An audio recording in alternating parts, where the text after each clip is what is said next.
Baik, Assalamualaikum warahmatullahi wabarakatuh. Waalaikumsalam warahmatullahi wabarakatuh.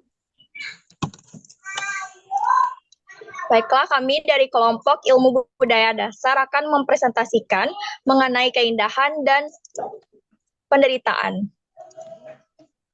Pertama kami akan memperkenalkan diri terlebih dahulu. Saya Charlene Romaini di sesi 8.50 sampai 10.40 dengan NIM 23018076. Saya Haurada Widya Selanjutnya, Afiqah dari sesi 10.40 sampai 12.20 dengan NIM 23018018. Saya Rosyada Al-Sakinah dari sesi 10.40 sampai 12.20 dengan NIM 23018046. materi pertama mengenai keindahan akan dipresentasikan oleh Rosyada Al-Sakinah. Kepada Rosyada Al-Sakinah, disilakan.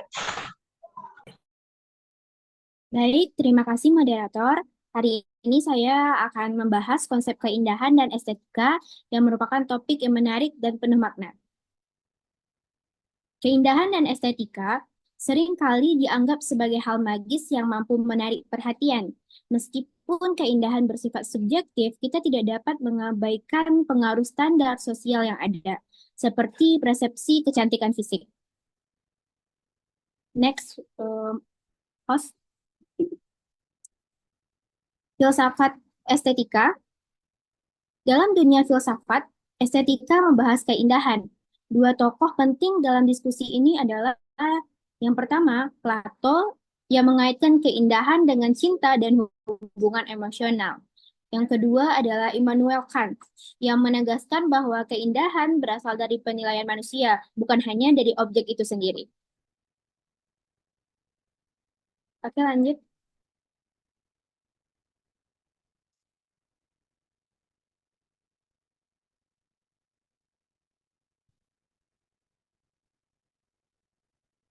Selanjutnya adalah hakikat keindahan.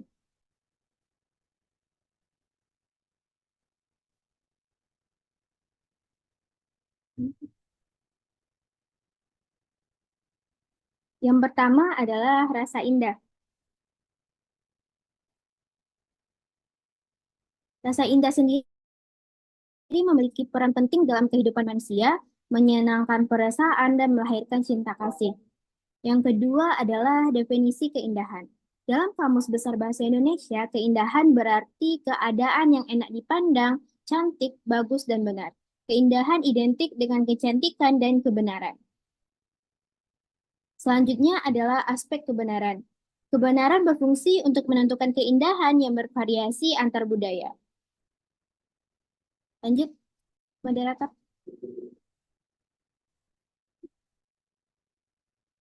Selanjutnya adalah sifat-sifat keindahan. Yang pertama adalah keindahan itu kebaikan. Keindahan menghasilkan kebaikan dan diterima oleh akal pikiran. Contohnya sikap sopan dan ramah dianggap baik dan indah. Yang kedua adalah keindahan dan orisinalitas. Keindahan berasal dari objek asli, bukan tiruan. Tiruan dapat muncul karena kekaguman, tetapi tidak selalu memiliki keindahan yang sama. Yang ketiga adalah keindahan itu absolut atau wajar. Keindahan bersifat absolut mengandung sifat menyenangkan dan dikenang meskipun objeknya sudah tiada. Selanjutnya, keindahan itu adalah kenikmatan. Keindahan memberi kenikmatan dan kepuasan meskipun tingkat kepuasan dapat bervariasi antar individu. Yang keenam adalah keindahan itu relatif. Keindahan bersifat relatif tergantung pada selera individu, contohnya termasuk preferensi warna dan jenis musik.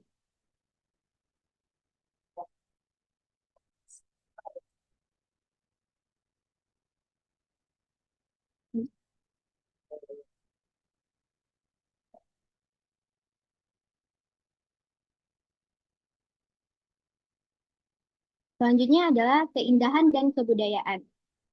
Hubungan antara kebudayaan dan keindahan.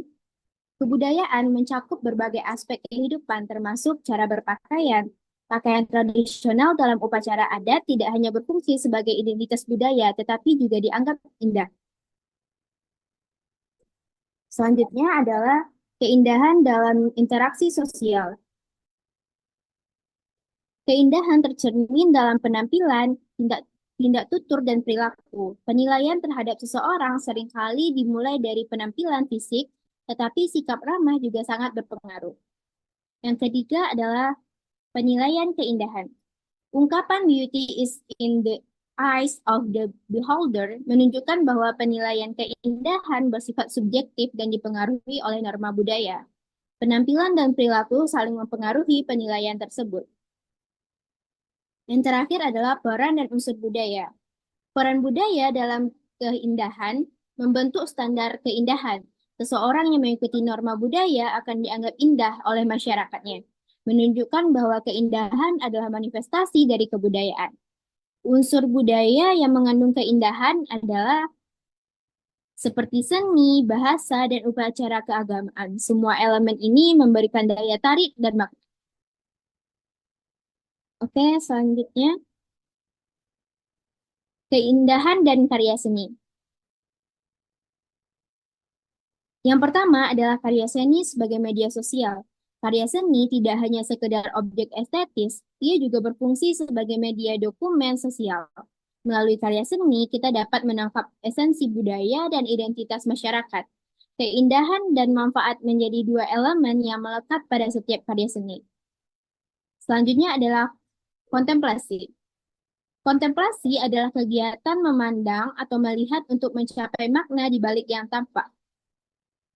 Jacques Maritain pada tahun 1949 berpendapat bahwa seni memungkinkan manusia untuk mengalami kegembiraan spiritual yang melampaui kebahagiaan biasa. Ini menjadi dasar bagi manusia untuk menciptakan sesuatu yang indah. Sejarah kontemplasi dalam kehidupan manusia dimulai sejak zaman purba. Manusia telah menciptakan alat untuk memudahkan hidupnya. Semua alat tersebut merupakan hasil kontemplasi terhadap kehidupan. Kontemplasi menjadi salah satu cara untuk menyempurnakan kehidupan manusia. Oke, selanjutnya kreativitas dan keindahan. Keindahan sendiri dalam karya seni dihasilkan dalam kontemplasi yang dibungkus dengan kreativitas. Tanpa kreativitas, sebuah karya belum tentu memiliki keindahan. Kreativitas ini lahir dari pengalaman belajar seniman menjadikan mereka individu yang cerdas.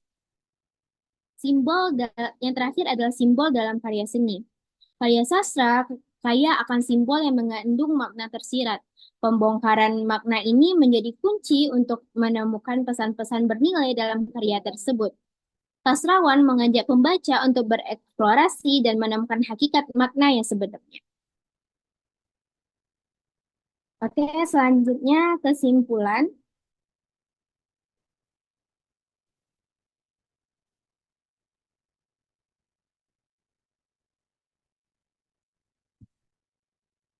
Secara keseluruhan, perjalanan estetika mencerminkan dinamika sosial yang terus berkembang. Setiap perubahan memberikan kita kesempatan untuk mengeksplorasi dan mendefinisikan kembali keindahan.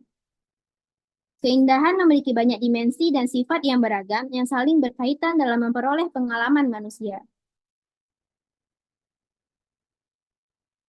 Keindahan dan kebudayaan saling terkait. Kebudayaan menciptakan standar keindahan yang unik, sementara keindahan adalah bagian terpenting dari identitas budaya kita.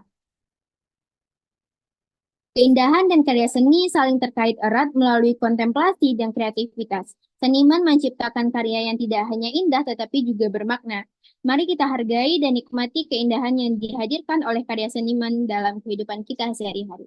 Oke, sekian dari saya. Terima kasih. Kembali kepada moderator. Baiklah, terima kasih kepada Rosyada Al-Sakina yang telah mempresentasikan mengenai keindahan. Materi selanjutnya mengenai hubungan manusia dengan keindahan dan cara untuk mengetahui suatu keindahan akan dipresentasikan oleh Haura Dawina. Kepada Haura Dawina, disilahkan.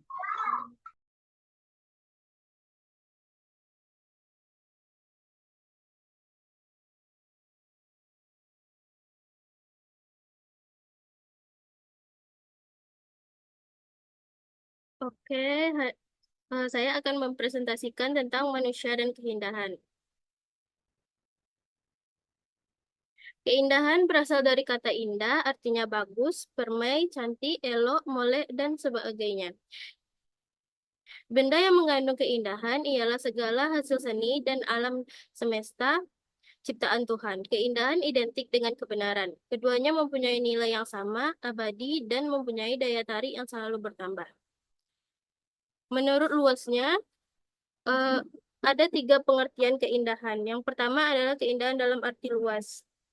Keindahan dalam arti luas meliputi keindahan seni, keindahan alam, keindahan moral, dan keindahan intelektual.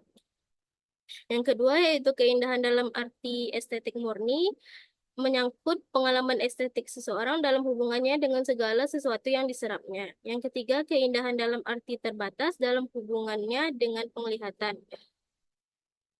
Mempunyai arti yang lebih disempitkan sehingga hanya menyangkut benda-benda yang dapat diserap dengan penglihatan, yakni berupa keindahan, bentuk, dan warna. Nilai estetik. Nilai estetik dalam keindahan berarti kebenaran, worth, atau kebaikan, goodness. Nilai estetik sesuatu adalah semata-mata realita psikologi yang harus dibedakan secara tegas dari kegunaan karena terdapat pada jiwa manusia dan bukan pada bendanya itu sendiri. Nilai estetik terbagi menjadi 2, yaitu nilai ekstrinsik adalah sifat baik dari suatu benda sebagai alat atau sarana untuk sesuatu hal lainnya. Nilai intrinsik adalah sifat baik dari benda yang bersangkutan atau sebagai suatu tujuan ataupun demi kepentingan benda itu sendiri.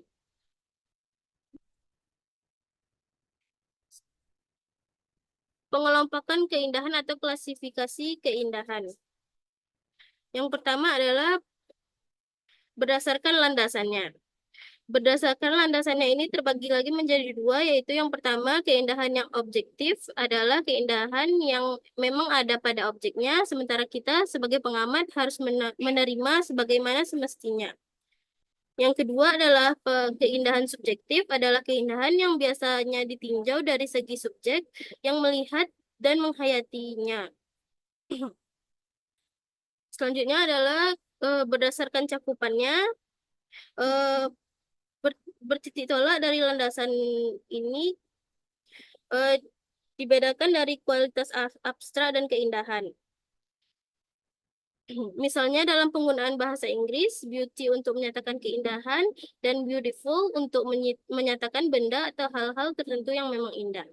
Yang ketiga, klasifikasi berdasarkan luas sempitnya.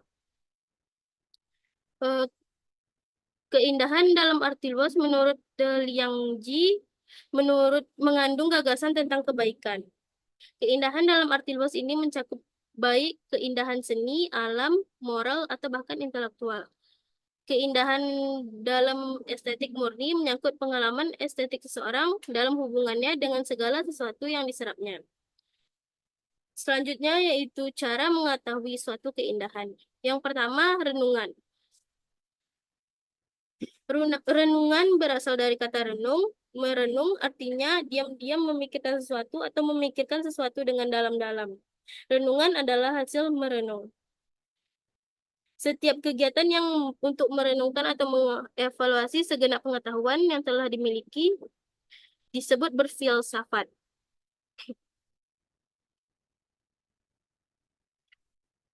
Pemikiran filsafat mendasarkan diri kepada penalaran. Penalaran merupakan kegiatan berpikir yang juga menyadarkan diri kepada suatu analisis. Ciri pemikiran kefilsafatan terbagi 3, yaitu yang pertama menyeluruh. Artinya pemikiran luas bukan hanya ditinjau dari sudut pandangan tertentu. Pemikiran kefilsafatan ingin mengetahui hubungan antara ilmu yang satu dengan ilmu yang lain. Yang kedua yaitu mendasar, artinya pemikiran yang dalam sampai kepada hasil yang fundamental, sehingga dapat dijadikan dasar berpijak bagi suatu bidang keilmuan. Yang ketiga spekulatif, artinya hasil pemikiran yang dapat dijadikan dasar untuk pemikiran-pemikiran selanjutnya. Yang selanjutnya adalah keserasian. Keserasian berasal dari kata serasi, Serasi berasal dari kata rasi, dasar rasi artinya cocok, sesuai, dan benar. Keserasian identik dengan keindahan. Sesuatu yang serasi tentu tampak indah dan sesuatu yang tidak serasi tidak tampak indah. Keserasian tidak ada hubungan dengan kemewahan sebab keserasian perpaduan antara warna, bentuk, dan ukuran atau tinggi rendahnya nada, panjang pendek, dan keras dan lembut. Selanjutnya yaitu kehalusan. Kehalusan berasal dari kata halus, artinya tidak kasar, lembut, sopan, baik, dan beradab. Halus bagi manusia sendiri adalah berupa sikap, yakni sikap halus. Sikap halus adalah sikap lembut dalam menghadapi orang. Lembut dalam mengucapkan kata-kata, lembut dalam roman muka atau mimik wajah, lembut dalam sikap anggota badan, dan lain-lain. Sikap halus atau lembut merupakan gambaran hati yang tulus serta cinta kasih terhadap sesama. Sebab itu, orang yang bersikap halus atau lembut biasanya suka memperhatikan kepentingan orang lain dan suka menolong orang lain. Sikap lembut merupakan perwujudan pula dari sifat-sifat ramah, sopan, sederhana dalam pergaulan. Selanjutnya yaitu manusia dan keindahan. Kodrat manusia adalah selalu mendambakan sesuatu yang baik dan yang dapat menyempurnakan kemanusiaannya. Keindahan pada hakikatnya merupakan dambaan setiap manusia, karena dengan keindahan manusia merasa nyawanya hidup. Melalui suasana keindahan itu, perasaan kemanusiaannya tidak terganggu. Karenanya, bagi manusia bukan hanya sesuatu yang menjadi harapannya, keindahan bukan hanya sesuatu yang menjadi harapannya, melainkan sesuatu yang harus diusahakan adanya. Baiklah, sekian materi dari saya. Saya kembalikan kepada moderator. Baiklah, terima kasih kepada Haura Dawina yang telah mempresentasikan mengenai keindahan. Materi terakhir akan dibawakan oleh saya, yaitu mengenai penderitaan.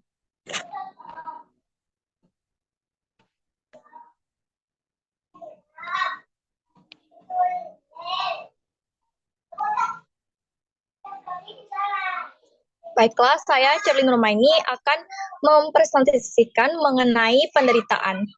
Penderitaan adalah sebelumnya, Haura. Penderitaan berasal dari kata bahasa Sanskerta yaitu derita, yang artinya menahan atau menanggung. Derita artinya menanggung atau merasakan sesuatu yang tidak menyenangkan. Nah, penderitaan itu ada yang bersifat lahir atau batin, atau lahir batin. Macam-macam penderitaan yaitu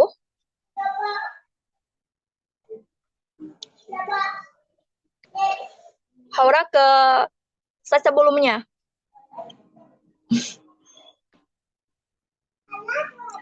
Macam-macam penderitaan yaitu keluh kesah, kesengsaraan, kelaparan, kekenyangan, kepanasan, dan lain-lain. Penderitaan manusia itu kemudian menghasilkan sebuah gagasan atau tema karya, filsafat, atau karya seni yang dapat menjadikan sebuah pelajaran berharga bagi orang yang membaca atau mendengarnya. Next. Kemudian kekalutan mental. Penderitaan sebuah fenomena universal. Penyebab penderitaan manusia itu adalah beraneka ragam, seperti bencana alam, musibah atau kecelakaan, penindasan, perbudakan, kemiskinan, dan lain-lain. Penderitaan merupakan fenomena yang universal atau umum karena disebabkan oleh dua hal. Yang pertama yaitu tidak mengenal ruang dan waktu. Penderitaan sudah ada sejak kelahiran manusia pertama, yaitu Nabi Adam dan istrinya Hawa. Yang kedua yaitu tidak mengenal perbedaan manusia. Penderitaan dialami semua umat manusia, tak terkecuali orang-orang suci. Kemudian penderitaan dan perjuangan. Penderitaan sebagai anak penguasaan. Manusia itu merupakan faktor utama penyebab penderitaan. Karena akibat dari ulah manusia lainnya seperti penindasan, kemiskinan, ataupun perbudakan. Nah, penderitaan manusia itu merupakan buah dari praktek penguasaan. Seperti perkataan dari penulis novel Muspa Edaw, para penjahat mudah menipu kita. Mereka punya alasan untuk menyiksa penjahat dengan tidak wajar. Nah, hal tersebut merupakan buah dari praktek penguasaan. Next.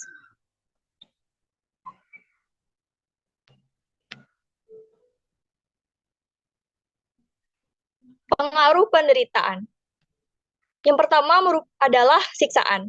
Siksaan yaitu berupa neraka, haura ke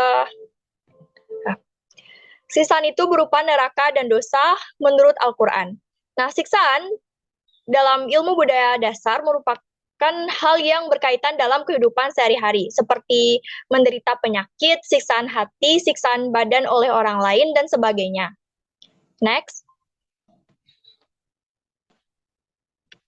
Yang kedua yaitu rasa sakit. Rasa sakit adalah rasa tidak enak bagi si penderita. Menderita sakit merupakan suatu hal yang tidak dapat direncanakan. Dan sebagai manusia, kita hanya bisa berikhtiar untuk menyembuhkan. Semua rasa sakit itu pasti ada obatnya. Siksaan yaitu hal yang manusia di mana mereka merasakan sakit. Nah, keadaan merasakan sakit ini membuat mereka menderita dan tersiksa. Ada 3 macam rasa sakit atau sakit. Yang pertama yaitu sakit hati, contohnya berpikir terus dan akibat dari rasa cinta. Nah, hal ini menimbulkan sakitnya hati. Yang kedua yaitu sakit syaraf dan sakit jiwa. Yang ketiga yaitu sakit fisik, contohnya sakit gigi. Hikmah dari rasa sakit yaitu mendekatkan diri pada Tuhan dan menumbuhkan rasa prihatin, sosial, dan dermawan. Lanjut. Yang ketiga yaitu neraka. Neraka lazim dengan dosa, karena manusia masuk neraka disebabkan oleh adanya dosa. Nah, dosa tersebut timbul dari kesalahan-kesalahan yang telah diperbuat oleh manusia. Nah, neraka berkaitan dengan adanya siksaan. Siksaan kemudian menimbulkan rasa sakit dan menimbulkan yang namanya penderitaan. Hal keempat tersebut merupakan sebuah rangkaian sebab akibat. Hebatnya penderitaan yang dialami orang-orang di dunia diibaratkan seperti hidup di neraka. Lanjut. Yang keempat yaitu manusia dan penderitaan. Penderitaan adalah suatu hal yang sangat dihindari dan tidak disenangi oleh siapapun. Karena setiap manusia pasti akan berusaha untuk menghindarinya. Jenis-jenis penderitaan yaitu terbagi menjadi 2. Yang pertama faktor internal yang berasal dari dalam diri manusia dan faktor eksternal yang berasal dari luar diri manusia. Nah, dalam diri manusia terdapat 3 hal, yaitu adanya cipta, rasa, dan karsa. Cipta merupakan realisasi dari adanya karsa dan rasa, dan karsa dan rasa merupakan hal yang selalu ingin dipuaskan dan dilayani. Nah, jika cipta, karsa, dan rasa ini sudah terwujud, maka akan menimbulkan rasa senang dan bahagia bagi manusia. Lanjut. Nah, penyebab manusia menderita yaitu karena adanya rasa kurang pandai, kurang kaya, kurang beruntung, kurang tinggi pangkatnya, dan lain-lain. Perasaan kurang ini datang dari pikiran manusia sebelum hal tersebut benar-benar terjadi. Nah, upaya manusia untuk menghindari rasa kurang dan takut yaitu dengan menyehatkan batin diri mereka sendiri. Rasa kurang ini adalah anggapan lebih kepada pihak lain yang membuat mereka selalu tidak bersyukur. Nah, hal yang bisa dilakukan untuk mengurangi rasa syukur rasa kurang yaitu dengan selalu bersyukur, tidak selalu melihat orang di atas kita. Dan jika sudah melakukan hal tersebut, maka akan mendatangkan rasa bahagia atau kepuasan. Rasa takut dikurangi dengan menemukan apa yang ditakutkan, kemudian menanyakan mengapa kita takut hal tersebut, dan jawab pertanyaan tersebut secara jujur. Cara menghindari atau solusi lainnya untuk menghilangkan rasa takut yaitu dengan berusaha melakukan yang terbaik. Contohnya takut akan ujian. Dengan belajar dengan baik sebelum ujian dimulai, kita dapat menghilangkan rasa takut dalam ujian.